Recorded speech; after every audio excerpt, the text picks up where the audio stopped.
tráfico de pessoas e violência contra as mulheres. Realidades vividas por muitas brasileiras, não só aqui no Brasil, mas também no exterior. Para atender vítimas desses tipos de crimes, o governo brasileiro criou um Disque Denúncia Internacional. Nesta edição do Brasileiros no Mundo, você vai saber como funciona o Ligue 180 Internacional, a importância desse serviço e como denunciar. E ainda no programa de hoje, a agenda cultural e o depoimento de uma brasileira que morou no Japão.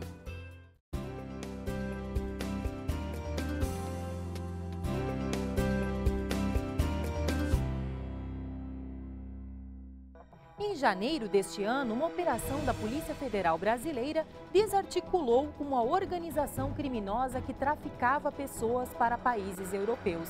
Esse tipo de operação só foi possível graças a uma denúncia anônima recebida pelo Ligue 180 Internacional.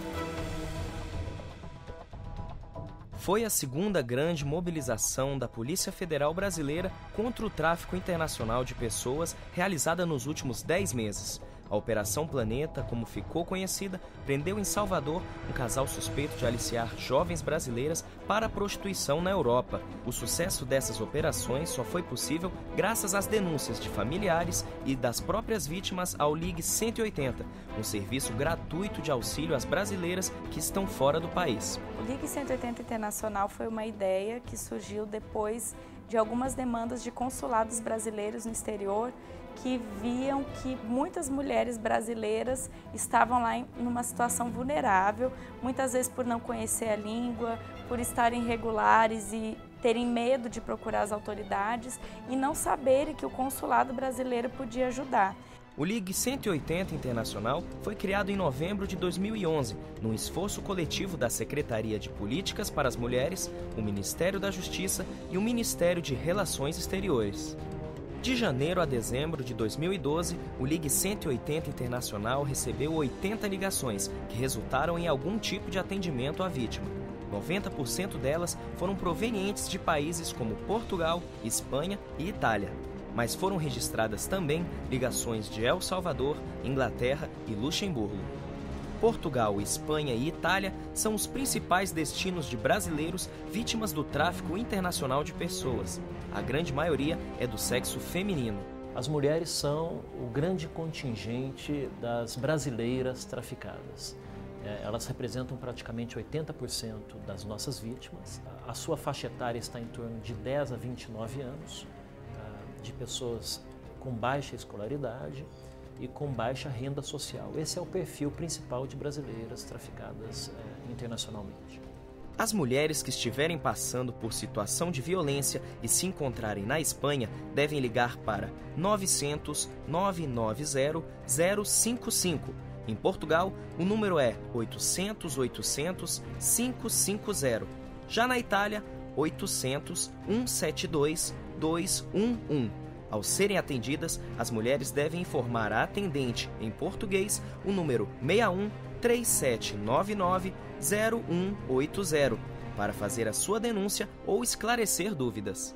O Ligue 180 Internacional conta com 195 atendentes, todas mulheres. Para prestar apoio à imigrante brasileira, o serviço funciona 24 horas por dia durante toda a semana. A cidadã que sofreu violência, ela tem que se sentir confortável, geralmente ela fica mais confortável quando está conversando com outra mulher. As atendentes, quando chegam, elas recebem todo um treinamento sobre direitos das mulheres, o que é violência, quais são as políticas públicas do governo federal.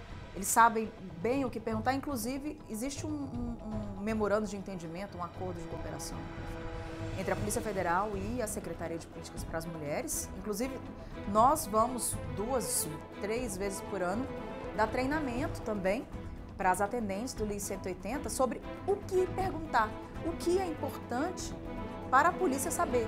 Segundo a Secretaria de Políticas para as Mulheres, já existe uma mobilização para a expansão do serviço gratuito. Então a gente já está fazendo um mapeamento em parceria com o Ministério das Relações Exteriores e ainda esse ano a gente deve expandir para mais 10 países.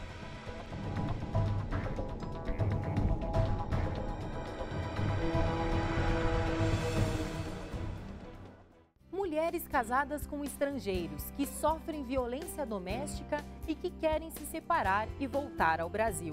Essa é a situação mais comum atendida pelo Ligue 180 Internacional. A diretora da Secretaria Nacional de Enfrentamento à Violência contra as Mulheres, Ana Tereza Yamarino, fala de que forma o governo brasileiro pode ajudar nessa situação. Ana Tereza, quais os resultados do Disque 180 Internacional? Bom, a gente internacionalizou, costuma chamar assim, o 180, ampliando a abrangência para mais 3 países em 2011. E de lá para cá a gente percebeu que a gente atingiu uma demanda também maior do que aquela esperada, porque a gente sabia e pretendíamos se deparar com situações de mulheres vítimas do tráfico de pessoas, mas também chegam aos 180 mulheres ligando, relatando situações de violência doméstica e também aquelas realidades de mulheres que sofrem violência, têm seus filhos, querem voltar para o Brasil e sentem muita dificuldade na autorização dos seus maridos. Então elas buscam ajudas, querendo saber o que fazer para voltar para o Brasil e continuar com a guarda dos filhos, trazendo os filhos. Então essa é uma demanda que a gente que nos surpreendeu, a gente achava que aconteceria, mas não em tanto com um número tão grande, Hoje é a principal demanda que recebemos no Ligue 180 Internacional. Quando a Secretaria é informada de alguma mulher que sofreu uma violência, a Secretaria pode prestar algum tipo de assistência a essas mulheres que moram em outros países? Tem toda uma parceria com os serviços lá existentes, então a gente procurou saber, em cada um dos países onde a gente atua, que a gente recebe essas ligações, quais os serviços que prestam apoio psicossocial, jurídico, de abrigo, de saúde e de segurança. E esse atendimento prestado garantindo que será feito também às mulheres brasileiras, ou seja, as migrantes e também independente da questão documental, mesmo se ela estiver irregular no país, o que acontece muitas vezes, ela ainda assim tem garantido esse direito de atendimento. Então nós temos um banco de dados com todos esses serviços cadastrados e no momento da ligação a gente informa onde ela deve procurá-los e recomenda que elas busquem o consulado para que o consulado faça esse encaminhamento conjunto e acompanhe essa mulher na busca desses serviços quando elas decidem permanecer nesses países. Ou caso elas queiram retornar, a gente tem toda a rede de serviços nossa aqui, que a gente acompanha também o processo de retorno e aí na chegada, já desde o aeroporto, a gente tem uma equipe de recepção que vai recepcioná-la e fazer os encaminhamentos conforme a necessidade dessa mulher. A Secretaria de Política para as Mulheres deve ampliar esse ano o número de países do 180 Internacional. Qual a expectativa com essa ampliação do serviço?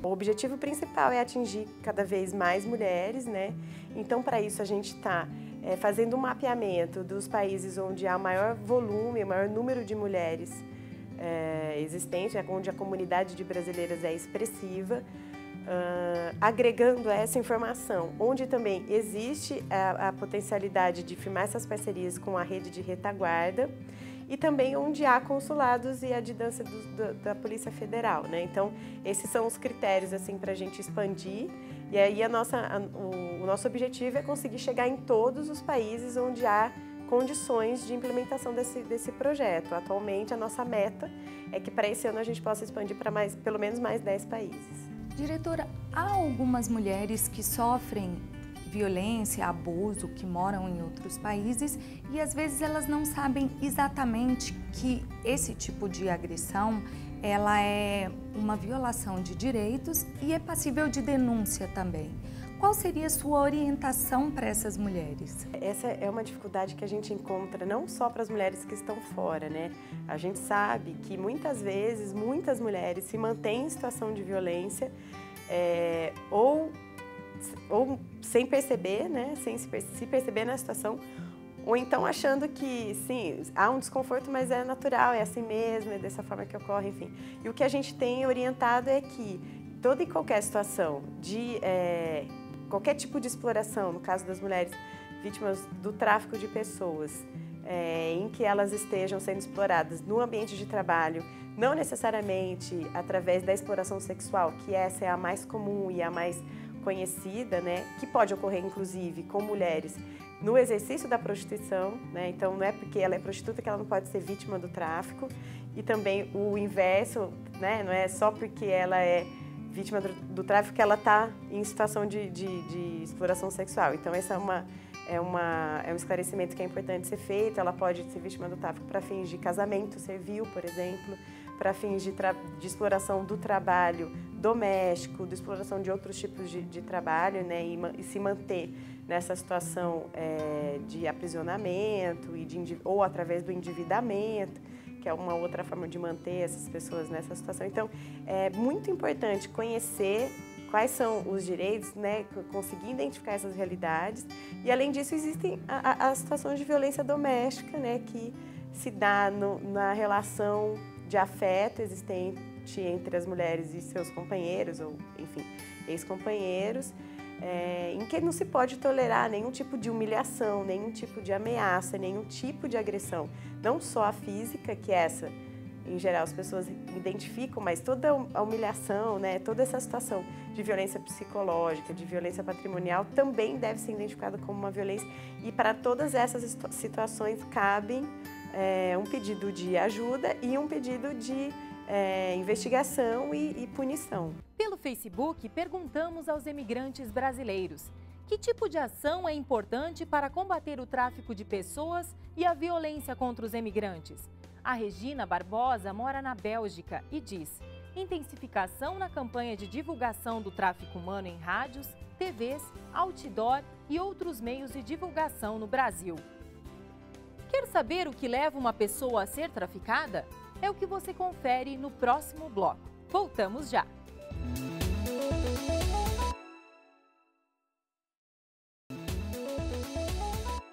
Exploração sexual, casamento servil, mulheres traficadas para trabalhar como empregadas domésticas e até mesmo como enfermeiras. Essas são algumas das situações mais comuns de brasileiras envolvidas no tráfico internacional de pessoas. Na entrevista a seguir, a antropóloga Maia Sprandel explica por que algumas mulheres se tornam vulneráveis a esse tipo de crime. Doutora, no Brasil as mulheres estão mais sujeitas ao tráfico internacional de pessoas? O que acontece no Brasil é que, pela nossa legislação, tráfico internacional de pessoas está sempre ligado à exploração sexual. Então, a nossa fonte estatística são os inquéritos policiais referidos a esse campo. Então, passa essa impressão. A CPI do tráfico de pessoas que funcionou aqui no Senado, ela encontrou outras situações também envolvendo mulheres, que era, no caso, empregadas domésticas e enfermeiras, que entraram em situações de tráfico, na medida em que, ao chegar ao país de destino, tiveram que trabalhar numa forma de superexploração sem poder sair de casa. Tem a situação do casamento servil também, que já vem sendo identificado por várias pesquisas já há muitos anos, né? Então, você tem um universo feminino aí que parece que está sendo mais mobilizado para entrar em situações de tráfico do que masculino. O que leva uma pessoa a entrar numa situação de tráfico internacional? É sempre a busca de trabalho, né? Uma pessoa, ela procura sair do país e aceita uma oferta de trabalho no exterior, geralmente é porque há uma percepção de que ela vai ganhar mais e quando faz o câmbio, ela percebe que vai ganhar mais, ela só não se dá conta que vai gastar mais também no país de destino, muitas vezes. O desejo de viajar, que é um desejo comum, né, também, principalmente pessoas mais jovens, né, o desejo de conhecer a Europa, de poder viajar. E também situações amorosas, né? Tem muitas pessoas que saem do Brasil, e aí de novo a gente vem para o universo feminino, vivendo situações de namoramento com estrangeiros. E quais os impactos desse aliciamento e às vezes a violência na vida dessas pessoas? Precisaria muito mais pesquisas do que a gente tem sobre essas pessoas, como elas estão vivendo, até porque muitas dessas pessoas elas entram e saem de situações de tráfico. Elas vão exercer uma função que elas têm uma autonomia para ir e vir, porque o que caracteriza o tráfico? É tirar de um país, colocar em outro e nesse outro país segurar a pessoa não tem condições de se mover, então ou é o passaporte, é uma dívida muito parecido com o trabalho escravo que a gente tem no Brasil, né? Você não pode sair, você está devendo aqui, você está devendo ali.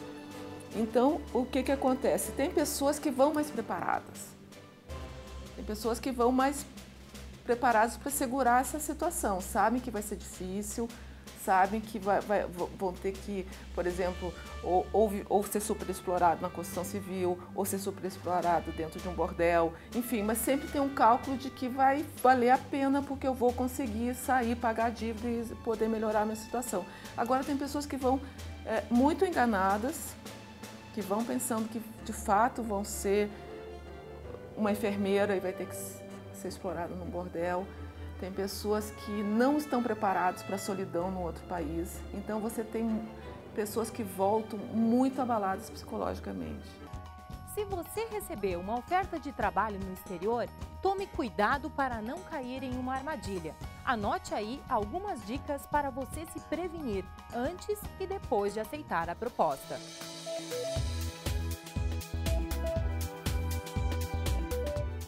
Antes de aceitar uma proposta de trabalho no exterior, procure saber que tipo de emprego foi oferecido. Se possível, negocie termos do contrato por escrito, no qual estejam descritas as responsabilidades do empregador e do profissional. Nunca viaje sem comunicar à sua família. Deixe com parentes no Brasil um número de contato no país de destino.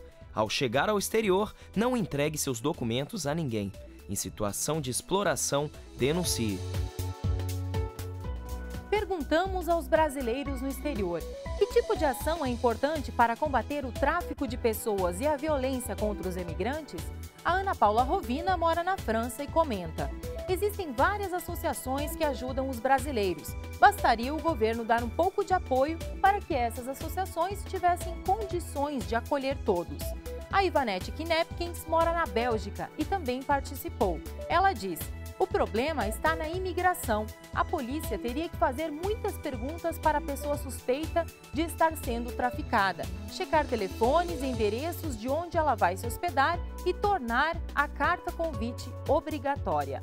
No próximo bloco, a agenda cultural e no quadro Viajantes, a experiência de uma brasileira que morou no Japão.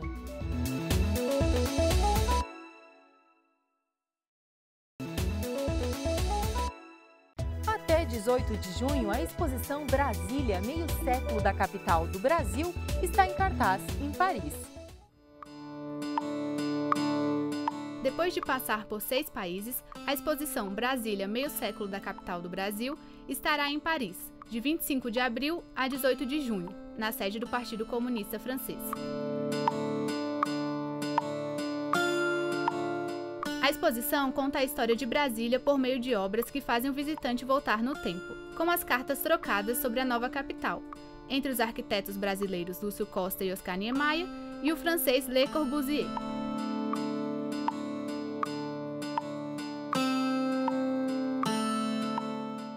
A exposição já passou pela Argentina, Chile, Espanha, Índia e Portugal. Desta vez, a curadora Daniele Ataide irá levar obras pertencentes ao colecionador Cláudio Pereira, como as peças dos monumentos da capital federal, feitas em bronze. Essa exposição, Brasília, meio século da capital do Brasil, vai estar em Paris, no período de 25 de abril a 18 de junho de 2013, na sede do Partido Comunista Francês. É a primeira obra do Oscar Niemeyer no exterior e é considerada patrimônio histórico francês. Gostaria de convidar a todos para visitar essa exposição. A entrada é franca e vai estar aberta todos os dias, de segunda a domingo, de 8 às 18.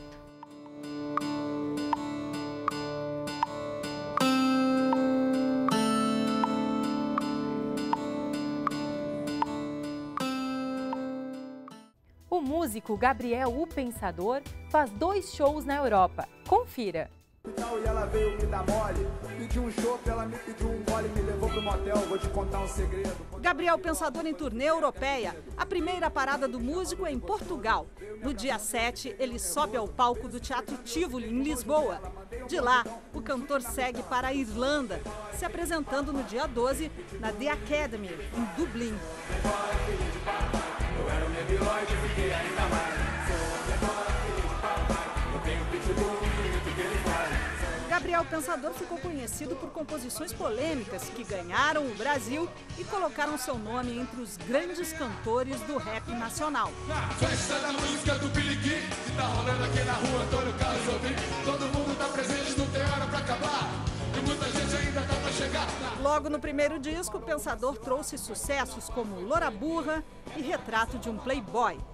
Hoje, esses e outros sucessos como Cachimbo da Paz são conhecidos em todo o mundo.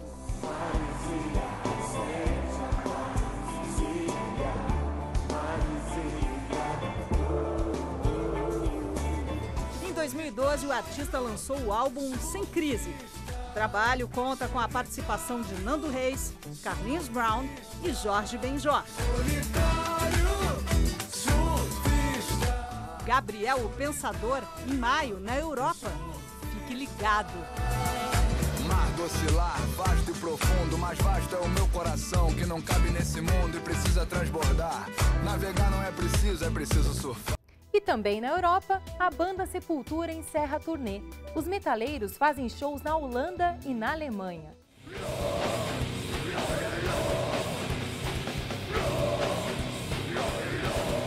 O Sepultura vai tomar conta da Europa. Confira algumas datas. No dia 10, os músicos marcam presença na Part, em Den Haag, na Holanda. E no dia 18 de maio, eles encerram sua passagem pela Europa, participando do Open Air Festival, que acontece em Eichstätt, na Alemanha.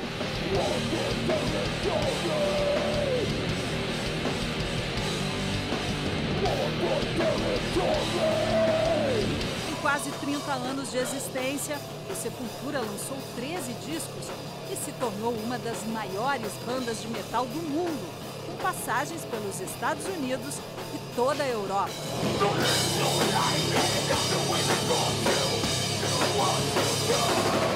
O álbum mais recente do grupo, intitulado Kairos, conta com a participação dos franceses Tambour de Brunquis. As duas bandas se apresentaram no Rock in Rio Lisboa e vão repetir a dose no Rock in Rio 2013. Confira todas as datas em sepultura.uol.com.br.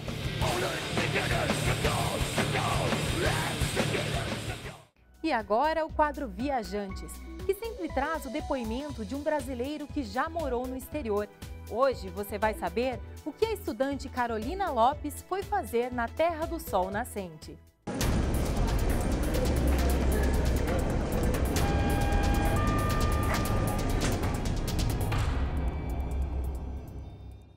Meu nome é Carolina Umebara Lopes. Eu estive no Japão em 2010 para estudar a língua e cultura japonesa. Morei lá durante cerca de 5 meses, em 2 viagens, na verdade. Eu, primeiramente, morei 3 meses em Fukushima e mais no final do ano eu voltei para uma bolsa de estudo de 1 mês e meio em Osaka. Eu fui ao Japão juntamente com 30 alunos, de cerca de 18 países diferentes. Então era uma mistura bastante variada de culturas, né? Foi uma experiência muito boa realmente para poder estar vendo o pensamento de tantas pessoas diferentes. Essa aqui é a carta convite. Ela chegou cerca de 1 mês antes de eu ir para o Japão e foi bem interessante que eles mandam as coisas assim bem certinho, sabe? Eles dão realmente esse apoio para a gente não ficar muito preocupado. Por exemplo, eles entregam o programa já de todas as aulas que a gente vai ter, inclusive com a planta do prédio onde nós vamos morar, com a foto. E como era um curso sobre língua e cultura japonesa, eles deram umas atividades assim, bem interessantes pra gente, né? Por exemplo, acho que no primeiro dia de aula a gente tinha que visitar pelo menos 3 lugares turísticos de Osaka, fazer um PowerPoint, um slidezinho e falar em japonês, fazer essa apresentação de do que você achou da cidade. Nesse período de bolsa que eu estive no Japão, ela foi financiada pela Fundação Japão, né? Eu realmente não tive dificuldades nenhuma. Eles me auxiliaram tanto quanto com relação à saúde, graças a Deus eu não precisei, mas a gente tinha seguro-saúde, não tive que me preocupar com transporte, nem com alimentação, moradia. mas a primeira vez que eu fui por conta, eu tive um gasto um tanto exorbitante, assim, quanto a transporte, que eu não imaginei que eu fosse ter, né? Por exemplo, para ir para a escola, eu se gastava cerca de R$8 para ir, mais R$8 para voltar. Se você colocar isso 5 vezes por semana, durante 3 meses, dá um gasto bastante grande, né? Além da língua, a gente aprende, não é só a língua que a gente aprende quando vai no local, né? Mas a gente pode pegar assim, várias nuances que a gente não vai pegar nunca num livro didático, ou mesmo de comportamento das pessoas, comportamento da sociedade. E além disso, você faz amigos com quem você pode estar falando, né? Eu acho que também quem estuda a língua japonesa tem muito interesse na cultura, né? Além da cultura, tem interesse em conhecer o local, de saber como é que é a paisagem, como é a diversidade do ambiente, do país. Eu acho que foi uma das melhores experiências da minha vida. Eu aprendi muito, tanto academicamente quanto pessoalmente, né? Com os amigos que eu tive lá. Foram experiências muito boas.